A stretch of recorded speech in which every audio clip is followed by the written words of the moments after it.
Pada video ini saya akan membahas tentang apa itu pengembangan media manual dan media digital dalam pembelajaran.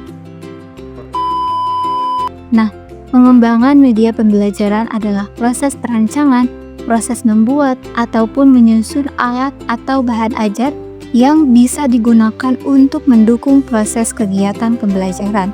Adapun tujuan utama dari pengembangan media pembelajaran yaitu untuk meningkatkan efektivitas dan efisiensi pembelajaran.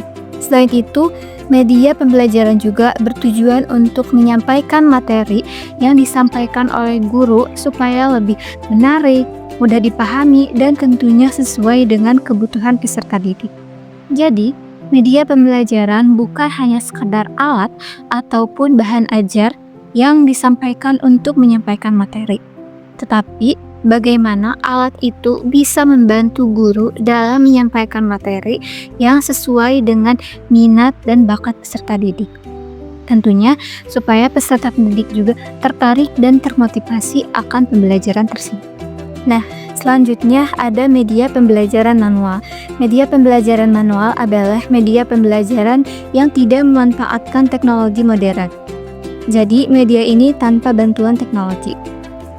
Media pembelajaran manual ini lebih bersifat tradisional atau yang sering kita kenal yaitu dengan metode ceramah serta sederhana. Media ini dipergunakan sejak dulu sebagai media komunikasi secara langsung antara guru dan peserta didik. Media pembelajaran manual ada banyak jenisnya, meskipun tidak menggunakan teknologi modern, tetapi media ini tetap sangat bermanfaat dalam membantu proses pembelajaran. Contoh dari media pembelajaran manual, diantaranya yang pertama yaitu ada media gambar.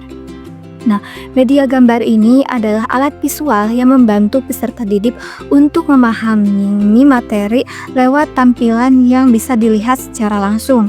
Contohnya yaitu ada foto, gambar, peta, diagram, komik, dan papan tulis yang merupakan media yang paling umum yang bisa digunakan di kelas. Yang kedua yaitu ada media cetak. Media cetak ini contohnya seperti buku pelajaran, majalah pendidikan, jurnal, ataupun modul.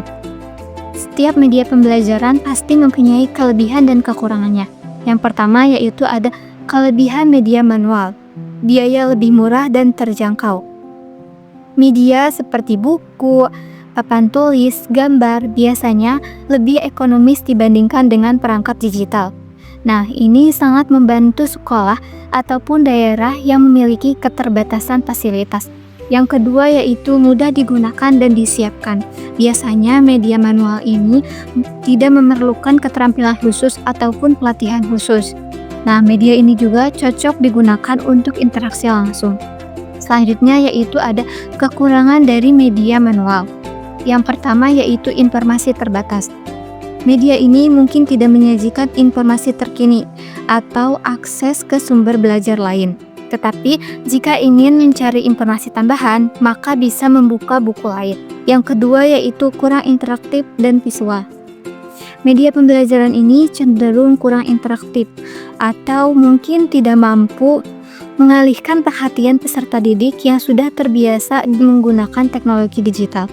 Yang ketiga yaitu sulit menyajikan materi yang kompleks karena biasanya beberapa konsep ataupun materi yang kompleks jika hanya dijelaskan dengan bantuan media manual saja itu tidak cukup, harus memerlukan visualisasi ataupun simulasi digital.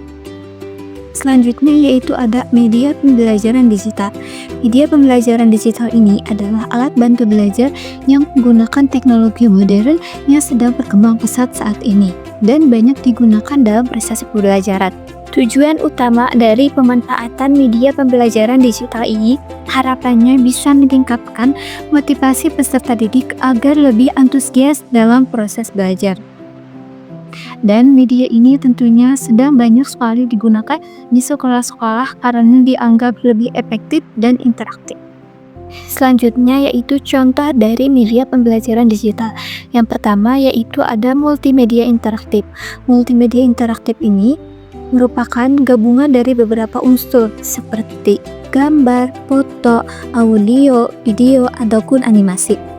Nah, contohnya itu seperti aplikasi edukatif ataupun PowerPoint yang sedang saya gunakan saat ini. Yang kedua yaitu ada game-based learning. Dengan menggunakan game atau permainan, peserta didik bisa belajar sambil bermain. Tentunya, pembelajaran menjadi lebih seru dan tidak membosankan. Contoh platform yang sering digunakan yaitu seperti Kahoot, Quizizz, ataupun Codewalk. Media pembelajaran digital yang terakhir yaitu media audio visual dan video pembelajaran. Contohnya seperti YouTube edukatif, Ruang Guru, Quiver, Zeniwut. Adapun kelebihan dan kekurangan media digital. Kelebihan yang pertama yaitu membantu peserta didik belajar secara mandiri. Yang kedua yaitu waktu dan tempat belajar lebih fleksibel. Belajar tidak hanya harus di kelas. Dengan teknologi, peserta didik bisa belajar di mana saja. Contohnya di rumah, perpustakaan, ataupun saat sedang bepergian, asalkan ada perangkat dan internet. Yang ketiga tentunya memberi pengetahuan yang luas kepada peserta didik. Yang keempat, sumber belajar menjadi bertambah dan beban tenaga pendidik berkurang. Jadi, pembelajaran ataupun pengetahuan yang didapatkan oleh peserta didik tidak hanya melalui guru, tetapi bisa dengan bantuan teknologi ataupun internet. Yang terakhir yaitu pengaturan proses belajar menjadi lebih efektif. Dalam hal ini, media pembelajaran berbasis digital dapat memenuhi kebutuhan peserta didik dan memudahkan guru untuk menyampaikan materi baik secara langsung maupun tidak langsung. Adapun kekurangan dari pembelajaran media digital. Yang pertama, penyalahgunaan teknologi oleh peserta didik. Peserta didik bisa saja menggunakan teknologi untuk hal lain selain belajar.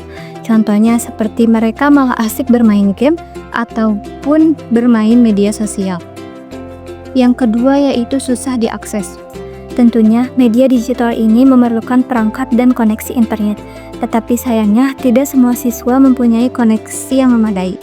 Dan yang terakhir yaitu tidak semua guru menguasai teknologi. Masih ada beberapa guru yang masih belum paham dalam menggunakan teknologi, sehingga pemanfaatannya belum maksimal. Nah, teman-teman semuanya, jadi media pembelajaran, baik media manual ataupun media digital, mempunyai peran yang sangat penting dalam proses pembelajaran. Setiap jenis media memiliki kekurangan dan kelebihannya masing-masing.